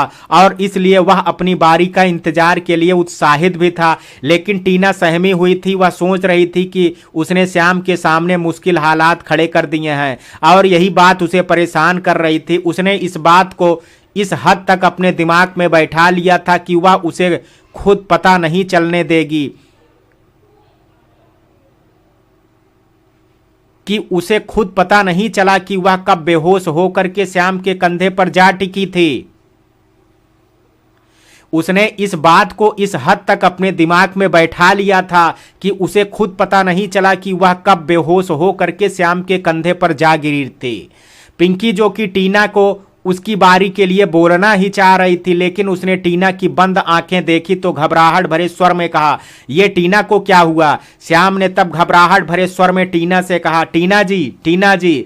लेकिन श्याम का जब टीना का कोई जवाब नहीं मिला तब उसने झट से टीना को धीरे से पकड़ करके अपनी गोद में लेटा लिया और कहा, टीना जी आंखें खोलिए। लेकिन टीना ने आंखें नहीं खोला। श्याम को तब लगा कि शायद टीना ने जैसे उसके लिए पैर दर्द का बहाना बनाया था वैसा ही बहाना उसने अपने लिए फिर से बनाया है। इसलिए उसने तब टीना के कान में धीरे से कहा, टीना जी प्लीज आंखें खोलिए, हम अब आपसे नाराज नहीं हैं और आज हमें सबके सामने अपने दिल की बात कहने में भी कोई संकोच नहीं है। इसलिए टीना जी आपको ये नाटक करने की अब जरूरत नहीं है। लेकिन श्याम के इतना कहने पर भी टीना ने जब आंखें नहीं खोली तब श्याम की आंखों से आंसू निकल आए और उसने भावुक होकर के टीना से कहा, आज हम सबके सामने ऐलान करते हैं, हम तुमसे बहुत बहुत प्यार करते हैं। और फिर श्याम ने आगे टीना से कहा, प्लीज टीना जी अब तो आंखें खोलिए, प्लीज टीना जी। श्याम की पुकार भी टीना तक अब नहीं पहुंच सकी थी। श्याम टीना को पुकारता रहा, लेकिन टीना अभी ऐसी निद्रा में थी जो कि श्याम के पुकारने के बाद भी नहीं टूटी थी। श्याम के साथ अब बाकी सभी भी टीना को पुकार रहे थे, लेकिन फिर भी टीना की आंखें नहीं खुली। और तब अविनाश ने श्याम से कहा, श्याम जी अब हमें टीना जी को हॉस्पिटल लेकर के चलना चाहिए। और तब पिंकी ने भी अविनाश का साथ देते हुए कहा, अब टीना को जल्द से हॉस्पिटल लेकर के चलो, मुझे टीना की यह हालत देख करके घबराहट हो रही है। और तब सभी टीना को वहां से हॉस्पिटल के लिए लेकर के चले गए थे। हॉस्पिटल पहुंचने के बाद डॉक्टर ने टीना का ट्रीटमेंट शुरू कर दिया और फिर कुछ देर के बाद ही टीना को होश आ गया। टीना ने जब खुद को हॉस्पिटल में पाया तब उसने डॉक्टर से कहा, मैं यहाँ कैसे आई और क्या हुआ है मुझे। डॉक्टर ने तब टीना की ओर देखते हुए कहा, आप बेहोश हो गई थी, इसलिए आपको आपके पति यहां लेकर के आए हैं। टीना, मेरे पति? लेकिन कहां है वो? डॉक्टर, बाहर ही हैं, मैं उन्हें बुला देती हूं। और तब डॉक्टर ने नर्स को इशारा करके श्याम को बुलाने के लिए भेज दिया। श्याम अपने दोस्तों के साथ बैठा हुआ था, तभी वहां नर्स आती है, श्याम को दिखी और जैसे ही श्याम ने नर्स को देखा तो वह अपनी जगह से खड़ा हो गया और उसने नर्स की ओर देखते हुए कहा, सिस्टर अब हमारी वाइफ कैसी हैं? नर्स ने श्याम की ओर देखते हुए मुस्कुरा करके कहा, उन्हें होश आ गया है और अब आप उनसे जा करके मिल सकते हैं। श्याम ने तब नर्स को थैंक्स कहा और फिर वह वहां से टीना से मिलने के लिए भागता हुआ गया। श्याम हाँफते हुए टीना के हॉस्पिटल रूम में पहुंचा और उसने जब अपनी आंखों से टीना को सही सलामत देखा तब उसे जा करके कहीं सुकून मिला। टीना ने श्याम को दरवाजे पर देख लिया था। श्याम उसे प्यार भरी नजरों से देख रहा था, लेकिन टीना ने जब श्याम को अपनी ओर देखते पाया तब उसने तुरंत ही उसकी ओर से नजर हटा ली और इधर उधर देखने लगी। श्याम समझ गया था कि टीना ऐसा क्यों कर रही है, क्योंकि उसे खुद के द्वारा टीना के साथ किए गए बर्ताव का पता था। इसलिए वह चुपचाप टीना के साथ गया और उसके पास जा करके कहा, अब आप कैसा फील कर रही हैं? टीना ने सिर झुकाए हुए बिना श्याम की ओर देखे अपने सामने देखते हुए कहा, अब मैं ठीक हूं श्याम जी। और फिर उसने श्याम से आगे कहा, सच में श्याम जी मुझे पता नहीं चला कि मैं बेहोश कब हो गई, सॉरी मेरी वजह से। टीना आगे कुछ कहते उससे पहले श्याम ने टीना के हाथ पर अपना हाथ रख दिया और फिर उसके पास बैठ गया और उससे प्यार से कहा, आपको कुछ कहने की जरूरत नहीं है टीना जी, आपकी कोई गलती नहीं है। जब श्याम ने टीना के हाथ पर अपना हाथ रखा, टीना को यकीन नहीं आया कि सच में उसके श्याम ने उसके हाथ पर अपना हाथ रखा है। वह इस वक्त श्याम के चेहरे के भावों को पढ़ना चाहती थी, लेकिन वह इतनी भी हिम्मत नहीं जुटा सकी कि नजरें उठा करके श्याम की ओर देख सके। इसलिए उसने सिर झुकाए हुए धीरे से कहा, थैंक यू श्याम जी। श्याम, इसकी कोई ज़रूरत नहीं है टीना जी। और फिर श्याम ने टीना से आगे कहा, टीना जी आप आराम कीजिए, हम डॉक्टर से बात करके आते हैं। और तभी श्याम के दोस्त वहां आ गए और उनमें से रोनी ने श्याम से कहा, श्याम तुम्हें कहीं जाने की जरूरत नहीं है, हमारी डॉक्टर से बात हो गई है, उन्होंने कहा कि टीना अब ठीक है, उन्हें हम यहां से ले जा सकते हैं। और तब श्याम ने टीना को अपने साथ हॉस्पिटल से होटल ले गए थे। श्याम और टीना अब अपने रूम में पहुंचे तब श्याम ने टीना से कहा, टीना जी आप बेड पर लेट जाइए और आराम कीजिए। टीना, अब मैं ठीक हूं श्याम जी, वो तो पता नहीं कैसे तब मैं बेहोश हो गई थी। श्याम, लेटना नहीं चाहती तो कोई बात नहीं, आराम से बेड पर बैठ जाइए। श्याम ने जब प्यार से कहा तब टीना उसकी बात टाल नहीं पाई और वह बेड पर बैठ गई। और तब श्याम ने टीना से कहा, आप टीवी देखेंगी? हम ऑन कर दें टीवी? टीना ने धीरे से कहा, हूँ। और तब श्याम ने टीवी ऑन कर दी और फिर टीना से कहा, बताइए आप क्या देखेंगी? हम वही लगा देते हैं। टीना, आप अपनी पसंद का कुछ भी लगा दीजिए, मैं वही देख लूँगी। श्याम, गाने सुनेंगी आप? टीना, ठीक है फिर गाने ही लगा दीजिए। और तब श्याम ने गानों का एक चैनल लगा दिया। श्याम का यह बदला बदला रूप देख करके टीना हैरान थी। उसे श्याम का यह बदलाव देख करके कुछ ठीक से समझ में नहीं आ रहा था। वह समझ नहीं पा रही थी कि यह हमदर्दी श्याम उसके बीमार होने की वजह से जता रहा है या कोई और बात है। बात जो भी हो, लेकिन श्याम का अपनापन देख करके टीना को अच्छा लग रहा था। श्याम और टीना का रिलेशन कुछ ज़्यादा नहीं रहा था। टीना को श्याम के दिल की बात अब तक पता नहीं चल सकी थी और वहीं श्याम अपने प्यार का इजहार करके टीना तक दिल की बात पहुंचा नहीं पाया था, क्योंकि जब उसने अपने दिल की बात कही थी टीना उस वक्त बेहोश हो चुके थे, और अभी जब टीना ठीक है तब श्याम उसके सामने अपने दिल की बात कहने की हिम्मत नहीं जुटा पा रहा था, और वह चुपचाप टीवी में चल रहे गानों को सुन रहा था। और ऐसा ही खामोशी टीना के चेहरे पर भी थी। जहां टीना श्याम के द्वारा उसके साथ अतीत में किए गए रूखे व्यवहार की वजह से उससे बात करने की हिम्मत नहीं जुटा पा रही थे, वहीं श्याम उससे बात करना चाहता था, लेकिन वह सोच रहा था कि वह कैसे टीना से बात करने की शुरुआत करे और वह कैसे टीना से अपने दिल की बात कहे। श्याम और टीना के चेहरों पर खामोशी थी और वे दोनों चुपचाप टीवी में गाना सुन रहे थे। और तभी टीवी में गाना आया। धीरे धीरे यह गाना टीना के लिए सामान्य नहीं था, लेकिन इस वक्त यह गाना श्याम पर लागू हो रहा था और वह अभी इस गाने के मायने में खूब समझ रहा था और अपने मन में विचार कर रहा था कि उसे भी अब अपने और टीना के बीच धीरे धीरे प्यार को बढ़ाना है। श्याम अभी वैसे चेयर पर बैठा था, लेकिन वह चाहता था कि वह टीना से अब नज़दीकियां बढ़ाए, मगर कैसे वह उसे समझ नहीं आ रहा था। आखिर श्याम का नेचर तो पता ही है, वह सीधे से अभी टीना से अपने दिल की बात कह पाता, इतनी हिम्मत नहीं थी उसमें। श्याम अभी सोच ही रहा था कि वह टीना और अपनी दूरियां मिटाने के लिए क्या करे। तभी उसने कुछ सोचा और वह टीना के पास जाकर के बोला, आपके लिए कुछ खाने का मंगाएं हम? आपको कुछ खाने का मन कर रहा है? टीना, नहीं श्याम जी, अभी कुछ भी खाने का मन नहीं है। श्याम फिर हिम्मत करके बेड पर टीना के पास ही बैठ गया, लेकिन बैठते हुए श्याम की बाजू टीना से टच हो गई और तब उसने घबराते हुए टीना से कहा सॉरी, और कह करके वह बेड से ही खड़ा हो गया। और फिर उसने टीना से कहा हम अलग ही बैठ जाते हैं। श्याम का ये बदला हुआ नेचर टीना देख पा रही थी, लेकिन उसे कुछ समझ में नहीं आ रहा था कि आखिर सच में श्याम के दिल में क्या है। और इसलिए जब श्याम बेड से एकदम से खड़ा हो गया तब टीना बेड पर ही एक साइड में खिसक गई और उसने फिर श्याम से कहा, श्याम जी आप बैठ जाइए, अब यहाँ जगह काफी है। श्याम आप आराम से बैठिए, हम चेयर पर ही बैठ जाते हैं। श्याम का मन तो था कि टीना के साथ बैठने का, लेकिन बेचारा अपने दिल की बात टीना से कह नहीं पाया। मगर श्याम के मन में चल रहा था कि टीना एक बार और उससे कहेगी तो वह उसके पास बैठ जाएगा, लेकिन टीना श्याम के पहले उसके साथ किए गए व्यवहार के चलते श्याम से फिर से बैठने को बोल नहीं पाई और बेचारा श्याम अपने मन को मार करके उदास मन से चेयर पर जा करके बैठ गया और फिर से टीवी की ओर देखने लगा।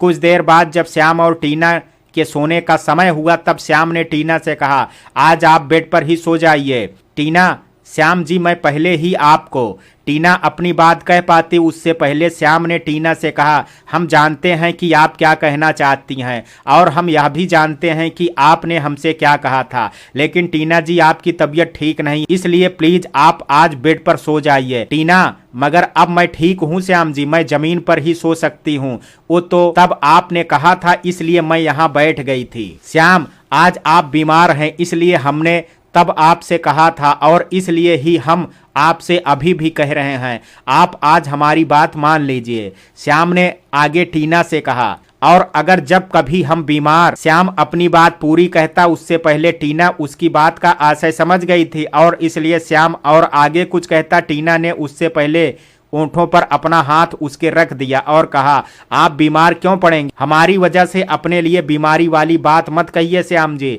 टीना ने जल्दबाजी में श्याम के ओंठों पर अपना हाथ रख दिया था और अपनी बात भी कह दी, लेकिन श्याम को टीना की यह हरकत और बात दिल को छू गई और इसलिए वह प्यार भरी नजरों से टीना को देख रहा था। और आज टीना को देख करके वह अफसोस करते हुए सोच रहा था कि वह कितना बदनसीब था जो इतनी अच्छी बीबी के होते हुए भी वह उसके प्यार से वंचित रहा। टीना ने जब श्याम को अपनी ओर देखते हुए पाया तब उसने तुरंत अपना हाथ उसके ओंठों से हटा लिया और नीचे नजरें झुका ली और फिर धीरे से कहा, ओ आपने बीमारी को कहा तो हम खुद को रोक नहीं पाए और गलती से आपके चेहरे पर हाथ रख दिया, सॉरी। टीना के हाथ के स्पर्श से श्याम को कितनी अच्छी अनुभूति हुई थी यह तो वही जानता था और टीना उसके लिए उससे माफ़ी मांग रही थी और इसलिए तब श्याम ने टीना से प्यार से कहा, आपने अपना समझ करके ही तो हमारी बात कहने से रोका है, इसलिए सॉरी मत कहिए। टीना को श्याम के इस नवीनतम बर्ताव को देख करके हैरानी हो रही थी और वह सोच रही थी कि श्याम सच में इतना बदल गया है या फिर वह इतनी हमदर्दी उसकी आज तबीयत खराब होने की वजह से जता रहा है। टीना ने सोच लिया था भले श्याम या हमदर्दी उसकी बीमार होने की वजह से जता रहा हो, लेकिन उसके लिए अभी इतना ही काफ़ी था कि आखिर दुख तकलीफ में ही सही उसके श्याम ने उसकी परवाह तो की, उसके लिए अपनापन तो उसने जताया। टीना को इतने में भी अभी संतुष्टि थी। श्याम की बात का जवाब देते हुए टीना ने कहा, थैंक यू श्याम जी। श्याम, और वह किस लिए? टीना, हमारी इतनी केयरिंग करने के लिए। श्याम, वह तो हमारा फर्ज था टीना जी। टीना, आपने अपना फर्ज अच्छे से निभाया। अब जब हमारी बारी है तब हमें भी अपना फर्ज निभाने दीजिए श्याम जी। श्याम ने हैरानी भरे स्वर में कहा, हम कुछ समझे नहीं। टीना, हमें ज़मीन पर ही सोने दीजिए प्लीज़। श्याम, आपकी तबीयत ठीक नहीं है टीना जी, हम आपको ज़मीन पर सोने नहीं दे सकते हैं। टीना, अगर आप ज़मीन पर सोएंगे तो हम बेड पर नहीं सो पाएंगे। श्याम, अगर ऐसी बात है तो हम भी बेड पर ही सो जाएंगे। श्याम की बात सुन करके टीना हैरत भरी नज़रों से श्याम की ओर देखने लगी थी और खुद को यकीन दिलाने की कोशिश कर रही थी कि उसने जो अभी सुना है वह सच में है या उसके कानों का भ्रम है। श्याम ने जब टीना को हैरानी से अपनी ओर देखते हुए पाया तो वह झेप गया और धीरे से कहा, हम दोनों के बीच में अब तकिया रख लेंगे। टीना हैरान थी और वह श्याम की ओर देखते हुए सोच रही थी, क्या ये पहले वाला ही श्याम है या कोई और है। टीना को अपनी ओर देखता हुआ पा करके श्याम ने टीना से कहा, वो तो हमने साथ लेटने के लिए इसलिए कहा ताकि आपको ज़मीन पर ना सोना पड़े। टीना ने भी तब सोचा कि यही वजह है, लेकिन इसे इस बात की खुशी थी कि श्याम को उसकी फिक्र थी। और फिर टीना ने श्याम से कहा, थैंक यू हमारी केयरिंग करने के लिए। श्याम, इसकी ज़रूरत नहीं है, आखिर हमारा आपके प्रति कुछ तो फर्ज बनता है। और फिर श्याम ने टीना की ओर देखते हुए कहा, अब आपकी तबीयत कैसी है, कोई कमजोरी तो नहीं है ना आपको? टीना, अब हम ठीक हैं। और तब श्याम ने अपनी तसल्ली के लिए टीना के माथे पर हाथ रख दिया और टीना से कहा, अब आप ठीक हैं। और फिर श्याम ने टीना से आगे कहा, आपको कुछ खाना है, हम मंगा देते हैं। टीना, नहीं, हमारा मन नहीं है श्याम जी, अगर कुछ खाने का मन हुआ तो हम आपको बता देंगे। श्याम, अच्छी बात है। और फिर श्याम ने आगे टीना से कहा, अगर कुछ खाने का मन नहीं है तो हम आपके लिए जूस मंगा देते हैं। टीना, थैंक यू श्याम जी हमारा इतना ख्याल रखने के लिए, लेकिन हमारा मन नहीं है। श्याम, कोई बात नहीं, अब आप लेट जाइए और आराम कीजिए, सोने के बाद आप और भी अच्छा महसूस करेंगी। टीना तब बेड पर लेट गई और फिर उसने श्याम से कहा, आप भी लेट जाइए, आज हमारी वजह से आप भी परेशान हुए हैं, आप भी थक गए होंगे। श्याम, हमें अपनी परेशानी से बढ़ कर के खुशी इस बात की है कि आप बिल्कुल ठीक हैं, नहीं तो आपको बेहोश देख करके हम तो घबरा ही गए थे। श्याम की बात सुनने के बाद टीना उसे प्यार भरी नज़रों से देखने लगी और श्याम को देखते हुए उसने श्याम से कहा, सॉरी, हमारी वजह से आपको परेशानी उठानी पड़ी। श्याम, ये सब कहने की ज़रूरत नहीं है टीना जी, आखिर हमारी भी आपके प्रति जिम्मेदारियां हैं। और कह करके श्याम लेट गया और छत की ओर देखते हुए उसने टीना से कहा, टीना जी, हम सोच रहे हैं कि हम और आप एक दिन और यहाँ रुक जाते हैं।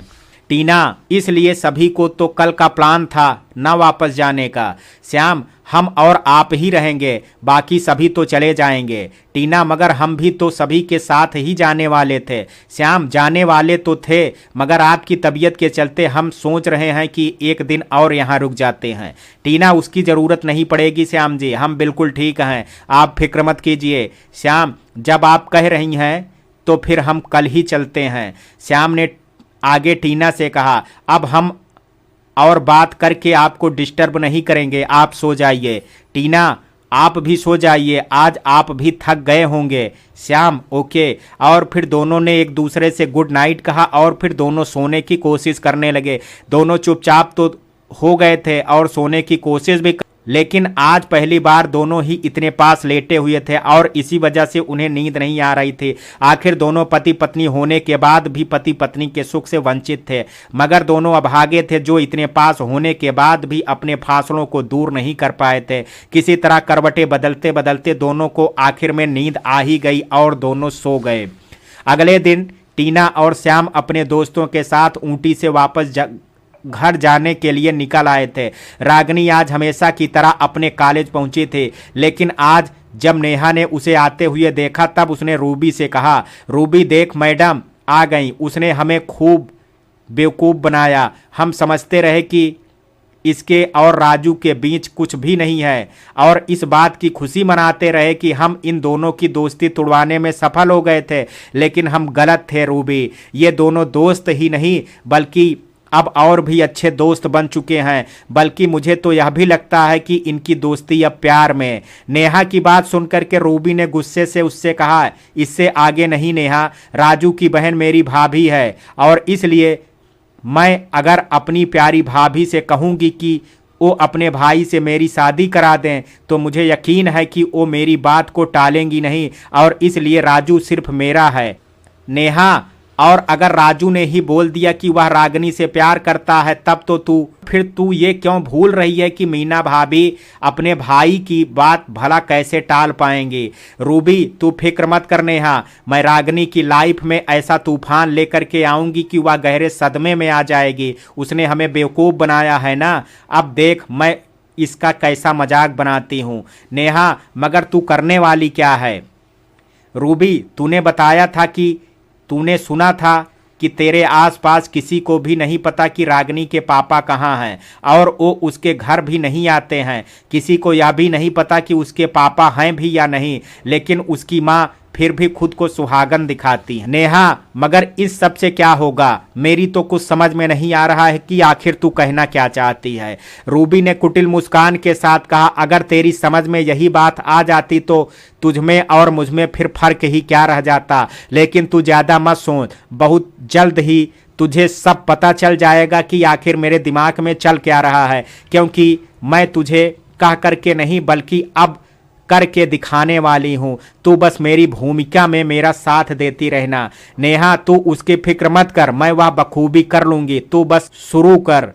रूबी कुछ देर और सब्र कर और उस रागनी को बस इस तरफ तो आने दे, फिर देख मैं उसकी जिंदगी में कैसा जहर घोलती हूँ। रूबी की बात का जवाब देते हुए नेहा ने कहा, जल्दी करो, मुझसे सब्र नहीं हो रहा है, मैं उसे रोते हुए देखना चाहती हूँ।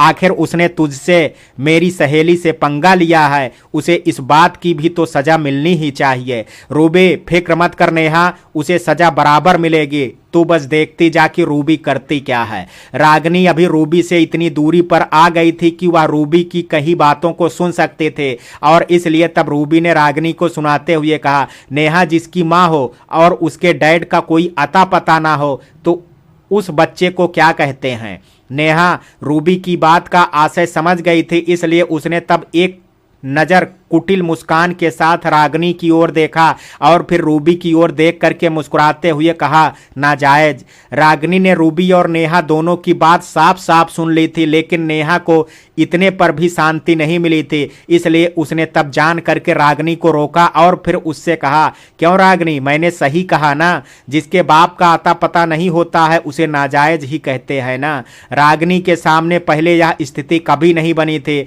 और उसके सामने उसे कभी किसी ने यूं जताया भी नहीं था, लेकिन वह नेहा और रागनी के हाव भाव और उसकी बातों से समझ गई थी कि वो दोनों क्या कहना चाहती हैं और इसी बात से रागनी को गुस्सा आ गया था और उसने तब नेहा के गाल पर एक जोरदार थप्पड़ जड़ दिया और उसकी ओर गुस्से से घूरते हुए कहा, जवाब मिल गया या और कुछ जानना बाकी है। और फिर रागनी ने नेहा की ओर देखते हुए गुस्से से कहा, मुझसे कभी उलझने की कोशिश मत करना, नहीं तो अच्छा नहीं होगा। रागनी के थप्पड़ से नेहा तिलमिला गई थी, उसने अपने गाल पर हाथ रख लिया था और फिर उसने गुस्से से रागनी को घूरते हुए कहा, तूने मुझ पर हाथ उठाया। रागनी ने गुस्से से नेहा की ओर घूरते हुए कहा, अभी तो सिर्फ हाथ उठाया है, अगर तू फिर अपनी औकात से बाहर गई तो तेरी चोटी पकड़ करके तुझे पटक करके पीटूंगी, समझे। तो तभी रूबी ने नेहा की तरफदारी करते हुए कहा, तेरा नाम तो नहीं लिया था इसने, फिर तुझे क्यों मिर्ची लग रही है। रागनी गुस्से से लाल हो चुकी थी। आखिर रूबी और नेहा ने उसके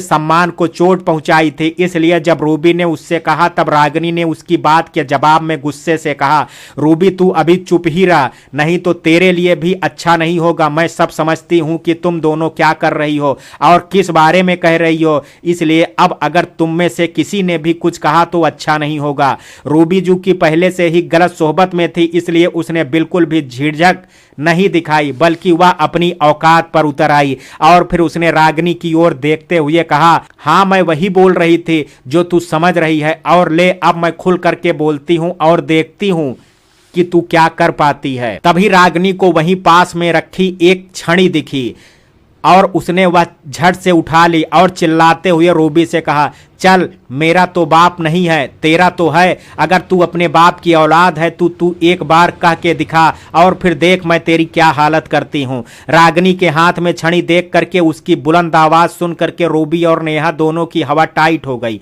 और फिर उनके मुंह से एक शब्द नहीं निकला। और तब रागिनी ने फिर से कहा, बोलना, चुप क्यों हो गई? लेकिन रूबी और नेहा अब रागिनी के गुस्से को देख करके कांप रही थी। उन्हें डर लग रहा था कि कहीं रागिनी सच में उन्हें छड़ी से पीट ना दे। रागिनी ने फिर उन दोनों की ओर देखते हुए कहा, पहले मैं तुम दोनों की भूल को नादानी समझ करके नजरअंदाज करती रही, लेकिन आज तुम दोनों ने मेरे स्वाभिमान को चोट पहुंचाई है और तुमने ये करके अच्छा नहीं किया है। नेहा रागिनी को ये तेवर देख करके डर गई थी और इसलिए उसने तब रागिनी से कहा, रागिनी बहन गलती हो गई हमसे, हमें नहीं पता था कि तुम्हें हमारी बात का बुरा। नेहा अपनी बात पूरी कह पाती, रागिनी ने बीच में बोलते हुए गुस्से से कहा, मैं तुझे अच्छी तरह से जानती हूं और यह भी जानती हूं कि ये तुम दोनों की गलती बिल्कुल भी नहीं है, बल्कि तुमने जान करके ही सब कहा है। रागिनी अपनी बात कह पाती, रागिनी अपनी बात अभी कह ही रही थी कि तभी रूबी को प्रोफेसर मनोहर आते हुए दिखाई दिए और उसे तभी कुछ आइडिया आ गया और उसने तब चिल्लाते हुए प्रोफेसर मनोहर से कहा, मनोहर सर हमें इस रागिनी से बचा लीजिए। मनोहर सर तब वहां आ गए और उन्होंने रागिनी से कहा, रागिनी बेटा तुम तो एक अच्छी लड़की हो, फिर तुम ये आज क्या कह रही हो? फिर तुम आज ये क्या कर रही हो? बेटा तुम्हें ये सब शोभा नहीं देता है। मनोहर सर अपनी बात कह ही रहे थे कि तभी रूबी ने मनोहर सर से कहा, सर आप जरा नेहा के गाल को देखिए, इस रागिनी ने बेचारी के गाल पर बेवजह ही थप्पड़ मार दिया और जब हमने इससे पूछा कि इसने थप्पड़ क्यों मारा, तब इसने ये छड़ी हमें मारने के लिए उठा ली। रागिनी सर ये रूबी बिल्कुल झूठ बोल रही है, बल्कि सच ये है कि इन्होंने पहले मुझ पे उकसाया। मनोहर सर उकसाने से तुम्हारा क्या मतलब है? रागिनी अगर कोई कुछ कहेगा तो क्या तुम उसे बदले में थप्पड़ मारोगी? हम यहाँ किस लिए हैं? क्या तुम्हारा फर्ज नहीं बनता कि तुम हमसे आकर के शिकायत करते, ना कि किसी पर थप्पड़ उठाते? रागिनी सर बात जब स्वाभिमान की हो तो मैं बर्दाश्त नहीं कर सकती। मनोहर सर ये तुम क्या बोल रही हो? तुम्हें पता भी है अगर ये बात आगे प्रिंसिपल तक पहुंच गई तो तुम्हें कॉलेज से निकाला भी जा सकता है और हम नहीं चाहते कि किसी को कॉलेज से निकालना पड़े, इसलिए तुम अभी रूबी और नेहा से माफी मांगो। रागिनी मैं माफी नहीं मांगूंगी। जब रागिनी ने माफी मांगने से इनकार किया तब मनोहर सर ने रागिनी की ओर गंभीरता से देखते हुए कहा, तो ये तुम्हारा अंतिम निर्णय है? रागिनी जी सर मेरा ये अंतिम निर्णय है, मैं इन जैसे बदतमीज लड़कियों से बिल्कुल भी माफी नहीं मांगूंगी, चाहे आप लोग मुझे इस कॉलेज से निकाल भी दो या फिर मुझे कोई आपत्ति नहीं है, फिर चाहे आप मुझे इस कॉलेज से निकाल भी दें तो भी मुझे कोई आपत्ति नहीं है। मनोहर सर फिर तुम अभी यहाँ से जा सकती हो और एक बात, अब तुम यहाँ तभी आओगी जब तुम अपनी माँ को अपने साथ लेकर के आओगी।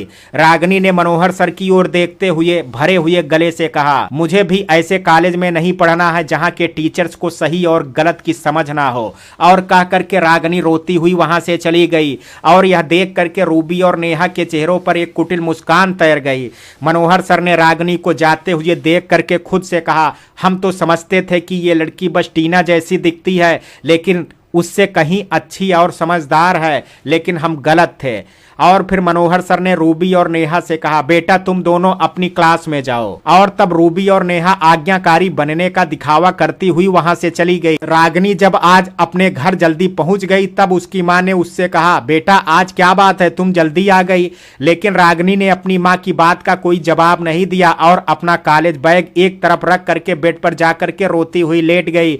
जब सुधा ने रागिनी को यूं रोते हुए देखा तो वह रागिनी के पास जाकर के बैठ गई और घबराते हुए कहा, बेटा क्या हुआ, तुम्हारी तबीयत तो ठीक है ना। लेकिन रागिनी अभी भी रो रही थी और उसने अपनी माँ की बात का कोई जवाब नहीं दिया। और तब बेटी की यह हाल देख करके सुधा और परेशान हो गई और उन्होंने तब रागिनी के सिर पर प्यार से हाथ रखते हुए कहा, बेटा क्या बात है, तुम ऐसे क्यों रो रही है, किसी ने तुमसे कुछ कहा है क्या। लेकिन रागिनी ने इस बार भी कोई जवाब नहीं दिया, वह बस रोती ही जा रही थी। अब सुधा का भी धीरज खोता जा रहा था, वह अब बहुत घबरा गई थी। इसलिए उन्होंने तब भरे हुए गले से रागिनी से कहा, बेटा आखिर बता तो सही, बात क्या है, मुझे बहुत घबराहट हो रही है। रागिनी ने रोते हुए कहा, अगर बता भी दूंगी तो मुझे मेरी बात का जवाब आपसे नहीं मिलने वाला, मेरे मन की पीड़ा आपको बताने से भी कम नहीं होगी, इसलिए मुझे रो लेने दीजिए। सुधा, ये तुम क्या बोल रही हो बेटा, मुझे तो कुछ भी समझ में नहीं आ रहा है। रागिनी ने तब रोते हुए कहा, मैंने आपसे कितनी ही बार जानने की कोशिश की कि मेरे पापा कहाँ हैं, बाकी बच्चों के पापा की तरह वो हमारे साथ क्यों नहीं रहते हैं, लेकिन आपने हर बार मेरी बात को टाल दिया है। और आज मेरे कॉलेज की लड़कियों ने इसी बात का मेरा मजाक उड़ाया, उन्होंने मुझे नाजायज कहा और कह करके रागिनी फूट फूट करके रोने लगी। लेकिन रागिनी की इस बात ने सुधा को जैसे अंदर तक हिला दिया था। उन्हें समझ में नहीं आ रहा था कि वह रागिनी को कैसे समझाए।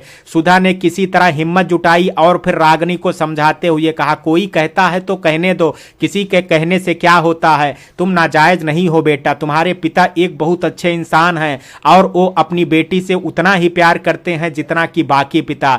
रागिनी, मैं नहीं मानती, अगर वो मुझसे इतना ही प्यार करते तो क्या एक बार भी अपनी बेटी से मिलने नहीं आते। मैं जानती हूं कि आप बस मुझे ये सब दिलासा देने के लिए बोल रही हैं। सुधा बेटी, मेरी बात को यकीन करो, मैं बिल्कुल सच कह रही हूं।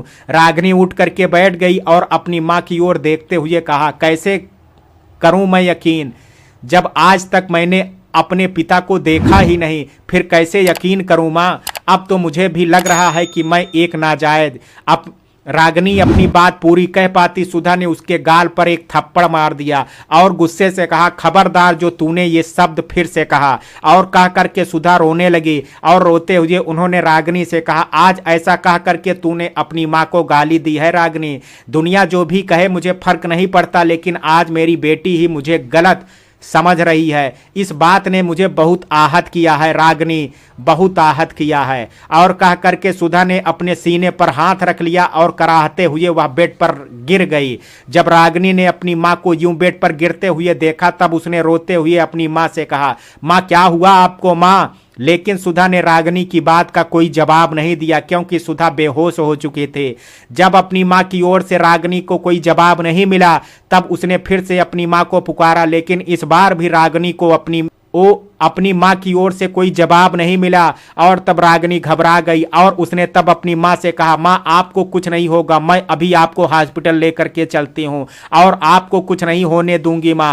रागिनी तब दौड़ती हुई श्याम के घर गई और वह श्याम के घर की डोरबेल बजाती हुई दरवाजा खटखटाते हुए कह रही थी, आंटी जल्दी दरवाजा खोलिए। श्याम और टीना अभी कुछ देर पहले ही घर पहुंचे थे और वे अभी सीमा और दादी के पास ही बैठे बातें कर रहे थे। श्याम ने दरवाजे से आ रही आवाज सुनी, तब उसने कहा, माँ ये आवाज तो रागिनी की है, हम जाकर के देखने हैं। सीमा तुम अभी सफर से आ रहे हो, जा करके अपने कपड़े चेंज करो, हम जा करके गेट खोलते हैं। श्याम कोई बात नहीं है माँ, आप बैठिए, हम देख करके आते हैं कि रागिनी क्यों इतनी जोर से दरवाजा नॉक कर रही है। और कह करके श्याम दरवाजा खोलने के लिए चला गया। श्याम ने जैसे ही जा करके दरवाजा खोला, रागिनी ने रोते हुए कहा, भैया जल्दी से मेरे घर चलिए, पता नहीं माँ को क्या हो गया है, माँ कुछ बोल नहीं रही है, प्लीज भैया जल्दी चलिए।